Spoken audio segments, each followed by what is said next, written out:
전광훈 씨가 1심에서 무죄 판결을 받고 풀려난 후 또다시 광폭 행보에 나섰습니다. 이런 가운데 수차례 방역에 비협조해 폐쇄 명령 조치를 받은 세계로교회 폐쇄 명령이 19일 해제됐습니다. 전광훈 씨가 광폭 행보에 나서면서 2년 6개월 실형을 선고받은 이재용 삼성전자 부회장의 석방운동에 나서겠다고 밝혔습니다. 삼성 측은 어떤 입장인지 들어봤습니다. 평화나무가 22일 1심에서 무죄 판결을 받은 전광훈 씨의 공소장을 변경해 줄 것을 요청하는 의견서를 서울중앙지방검찰청에 제출했습니다. 인터콥 열방센터 관련 확진자 숫자가 연일 증가 추세입니다. 인터콥이 왜 코로나19 확산의 주범으로 떠오르게 된 건지 짚어봤습니다. 안녕하십니까. 평화나무 뉴스 박지희입니다. 감염병 예방법을 수차례 위반해 교회 폐쇄까지 당했던 세계로교회. 법원이 폐쇄 명령 행정조치에 불복하는 집행정지 가처분 신청을 기각했지만 정부가 방역 지침을 완화하자 부산 강서구청은 지난 19일 폐쇄 명령을 해제해 실효성 논란이 제기되고 있습니다. 이런 가운데 다가오는 3.1절 1,000만 명을 조직하겠다고 공언한 전광훈 씨도 전국을 돌며 대국본 앱 홍보에 사활을 걸고 있습니다. 김준수 기자의 보도입니다. 정부의 방역 지침을 어겨 수차례 고발당하고 교회 폐쇄 명령에도 대면 예배를 강행했던 세계로교회 손현보 목사. 집행정지 가처분 신청이 기각됐음에도 불구하고 지난 17일 교회 앞 잔디밭에서 주일 예배를 강행했습니다. 코로나19 확산 방지에 협조해달라는 지자체의 당부와 호소에도 비협조적인 태도로 일관한 겁니다. 이런 상황에서도 부산 강서구청은 정부가 방역 지침을 완화하자 교회 폐쇄 명령을 철회했습니다. 폐쇄 명령이 내려진 지 불과 일주일 만입니다. 손현보 목사는 지난 19일 구청에서 붙인 시설 폐쇄 고지문을 직접 떼어내며 새벽 예배를 진행했습니다. 부산 강서구청은 평화나무와의 통화에서 다른 종교와의 형평성을 이유로 폐쇄 명령을 철회했다고 밝혔습니다. 또 앞으로 세계로교회가 방역 지침을 준수하는지 면밀히 살피겠다는 입장입니다. 저희도 법적 조치보다는 잘 협조를 해주시는 게 좋으신데 그게 좀 잘 안 되셔가지고 저희도 법적 조치를 했던 거고 최종적인 목표는 저희는 방역 수칙을 잘 준수를 해주시는 게 제일 중요한 거라고 생각을 하거든요. 그래서 이제 바뀌신 10% 이내 방역 수칙 그거는 조금 잘 지켜주신다고 말씀을 하셨기 때문에. 한편 전광훈 씨는 지난 18일 광주를 시작으로 19일 전주, 20일 대전, 21일 대구 등에서 대국본 앱 홍보를 위한 기자회견을 연달아 개최했습니다. 경찰에게 줄을 똑바로 서라며 호통을 치거나 이재용 삼성전자 부회장의 구속도 북한의 사주라는 등 막말을 이어나갔습니다. 전라도 국민 여러분 잘 들으세요. 아니 그럼 대한민국을 해체하고 사회주의로 개헌을 해서 말갱이 세상 북한 같은 사회를 진짜 가기를 원하십니까? 계속 지금 북한은 통전부를 비롯해서 고정간첩을 난파시키고 직파간첩을 난파시키고 또 그들이 내려와서 사회단체에 들어가서 언론에 들어가서 정치조직에 들어가서 대한민국을 완전히 먹었습니다. 지난 19일에는 자신은 정치가가 아닌 선지자라며 3.1절 범국민대회 개최에 대해서도 시민들의 공감이 필요 없다고 단언했습니다. 정부의 방역 지침에 막무가내로 반발하고 종교와 표현의 자유를 무기로 정치 행보에 나선 종교인들로 인한 피해와 우려는 고스란히 시민들의 몫이 되고 말았습니다. 평화나무 뉴스 김준수입니다. 전광훈 씨가 강현재 변호사와 함께 호남권에서 영남권을 오가며 새 결집을 위한 행보에 나섰습니다. 전 씨는 말마다 북한 때문이라는 황당한 주장을 펼치며 최근 2년 6개월의 실형을 선고받은 이재용 삼성전자 부회장 석방을 위해 뛰겠다는 뜻도 밝혔습니다. 삼성 측은 난색을 표했습니다. 보도에 신비롬 기자입니다.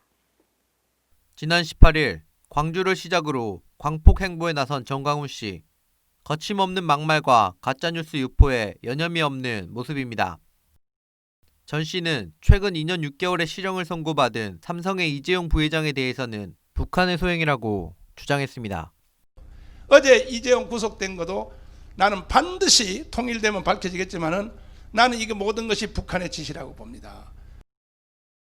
정광훈 잡아서 감옥에다 넣고 이재용도 감옥에다 넣고 전부 이거 사회주의로 가려고 삼성을 해체해가지고 이 모든 것들은 출발점은 북한의 지시로 다 되어진 북한의 지시로.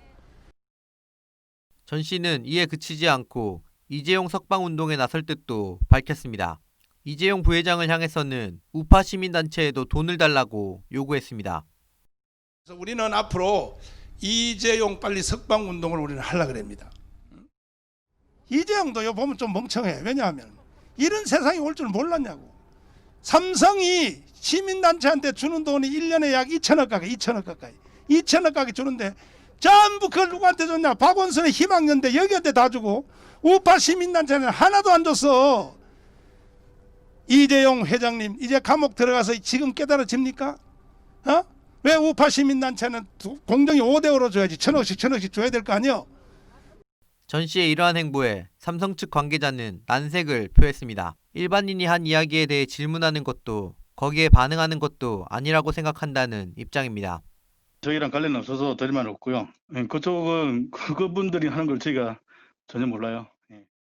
전 씨는 본인을 무죄 판결한 허선화 재판부를 비판하는 이들에 대해서 법적 대응도 서슴지 않겠다고 나섰지만 이재용 부회장에 대해 실형을 선고한 재판부에 대해서는 막말을 서슴지 않았습니다. 판사들 중에도 여기 빨갱이들 많습니다. 판사들 중에도 좌파가 많고 그리고 판사들 중에 좌파 빨갱이는 아닐지라도 대한민국 전체 정신을 전혀 이해를 못해요. 또 대형교회 목사들에게 압박을 가했습니다. 본인이 주도하는 집회에 나오지 않는다면 여집사와 바람을 피웠거나 교회 돈을 떼먹은 것으로 간주하겠다며 으름장을 놓기도 했습니다. 나 앞으로 애국운동하러 안 나오는 대형교회 목사들은 반드시 당신은 여자 집사하고 바람 피웠고 교회 돈 떼어먹고 나 이렇게 간주하겠어. 뭐가 무서워서 못 나와. 뭐가 무서워서. 한편 정광훈 씨 측은 지역을 돌며 새 집결을 이어간다는 방침입니다. 평화나무 뉴스 신비롬입니다. 평화나무가 22일 1심에서 무죄 판결을 받은 전광훈 씨의 공소장을 변경해 줄 것을 요청하는 의견서를 서울중앙지방검찰청에 제출했습니다. 평화나무는 22일 오전 10시 서울중앙지방검찰청에서 온라인 기자회견을 열고 전 씨의 1심 재판 당시 검찰이 누락하거나 적용하지 않은 법리 등을 적용해 공소장을 다시 작성해야 한다고 목소리를 높였습니다. 지난 전광훈 씨 1심 재판에서는 핵심적인 혐의가 빠졌습니다. 2019년 12월 31일에서 2020년 1월 1일 그 사이에 있었던 전광훈 씨가 광화문 광장에서 주최한 이 송구영신 예배. 이 당시 전광훈 씨는 기독자유당을 밀어달라, 다가오는 4월 총선에서 기독자유당을 밀어달라라고 발언한 내용이 있습니다. 근데 이게 재판 과정에서 빠졌습니다. 명징한 특정 정치 세력에 대한 선거운동, 사전선거운동이 공소장에 반영이 되지 않았습니다. 그래서 이 내용, 핵심 혐의, 누가 들어도 특정 정파에 대한 선거운동으로 간주할 수밖에 없는 이 증거를 2심 공소장에 넣어달라고 요청하는 것입니다. 평화나무는 이날 검찰이 기존 공소장에서 제외한 2019년 12월 31일 송구영신 예배 당시 전광훈 씨와 고영일 씨의 대담 중 선거법 위반 혐의가 반드시 공소장에 추가돼야 한다고 강조했습니다. 평화나무는 종교의 탈을 쓴 이들에게 유독 관대한 사법정의가 바로 설 수 있도록 공직선거법 개정 입법 활동도 펼칠 방침입니다. 인터코업 상주 열방센터 관련 코로나19 확진자 숫자가 연일 증가 추세를 보이고 있습니다. 인터코업 본부장인 최바울 씨가 뒤늦게 사과했지만 우려는 그치지 않고 있는데요. 인터코업이 왜 코로나19 확산의 새 주범으로 떠오르게 된 것인지 그 이유를 짚어봤습니다. 권지연 기자입니다. 인터코업 BTJ 열방센터가 코로나19 집단 감염지가 된 데다 역학조사까지 비협조하고 있다는 비판이 제기된 가운데 최바울 씨의 음모론적인 신학 사상도 함께 도마 위에 올랐습니다.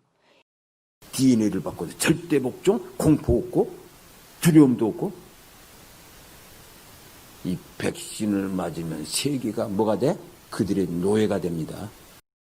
이원론적 세계관으로 극단적 세대주의 종말론에 심취해 있는 최바울 씨의 신학 사상이 결국 문제를 드러냈다는 비판이 거세졌습니다. 사태가 커지자 최바울 씨는 지난 18일 보도자료를 통해 뒤늦은 사과를 표명했습니다. 그러나 진정성에 또다시 의문이 제기되고 있습니다. 미국 지인한테 전달받았다. 그 전형적인 책임 전가용 멘트인 거죠. 네. 뭐 자기 내피셜이건 일단 본인이 설교 시간에 얘기한 거니까. 네. 그 사과문 자체가 되게 두루뭉술했던 것 같아요. 진정성은 없었다. 네, 진정성은 없었다라는 거죠. 뭐가 잘못됐는지 정확하게 얘기하지 않았으니까. 인터콥의 공격적이고 배타적인 선교 방식과 신학 사상 등은 이미 여러 차례 문제가 된 바 있습니다. 이에 주요 교단들이 참여 금지, 교류 금지 등을 결의하기도 했습니다. 인터콥은 2011년부터 2014년 한국 세계선교협의회의 지도를 받기도 했습니다. 그러나 전혀 개선된 점이 없다는 것이 여러 전문가들과 인터콥을 가까이에서 지켜본 이들의 증언입니다. 조건부 종말론을 강조하는 식으로, 그러니까 사람들이 거기에 세뇌가 돼버리는 거죠. 이제 신학사상에 대한 문제가 있어서 수정하겠다, 반성하겠다 하면서 책을 발기한다 했는데 열방센터에서 볼 때마다 그 행동으로 하고 있어요. 인터콥의 입장을 듣고자 했으나 전화 연결은 닿지 않았습니다. 그동안 인터콥을 옹호하고 또 두둔해준 교회와 목사들의 책임도 적지 않습니다. 대표적으로 최바울 씨가 신앙생활하며 장로 직분까지 받았던 온누리교회. 인터콥이 한국세계선교협의회로부터 신학지도를 받을 당시에도 인터콥을 두둔하는 공문을 보냈습니다. 최바울 씨를 인터콥에 파송한 것도 온누리교회였습니다. 그러나 이제는 선을 긋는 모습입니다. 저희 온누리교회하고는 관련이 없어서 말씀드릴 것이 없습니다. 장 목사님과 인터뷰는 안 될 것 같습니다. 네. 그러면은 지금 요 입장을 그러면 이전 목사님 입장으로 알면 될까요? 그 정도 말씀드릴 수가 없을 것 같아요. 인터콥 고문이자 선교계 원로인 김명형 목사.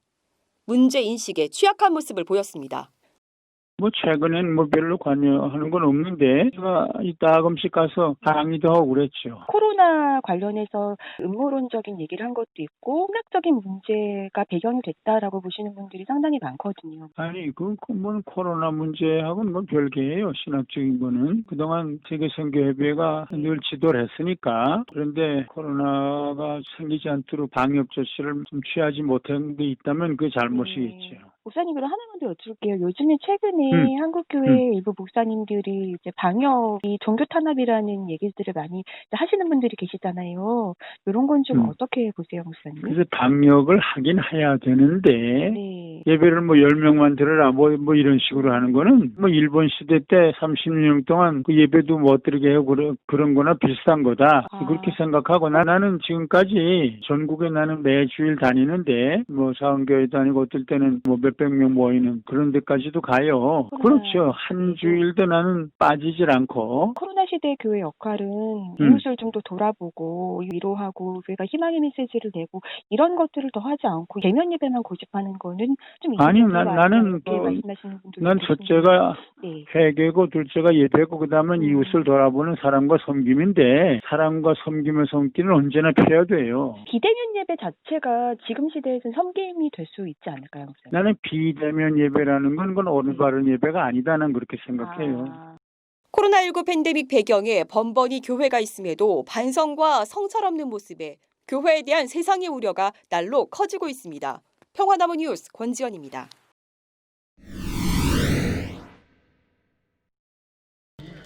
우리 나같이 304명을 생각하면서 힘을 실어달라고, 이번만큼은 진상규명 도와달라고 이렇게 청와대에 매일같이 올라와 피켓을 든 지도 437일째.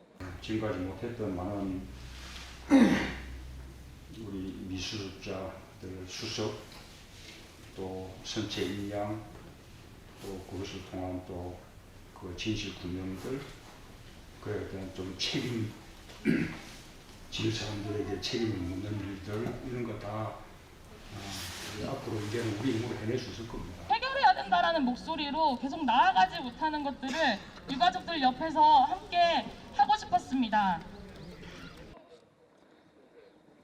약속 지금 이행하라.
오늘 뉴스는 여기까지입니다. 함께해 주신 여러분 고맙습니다.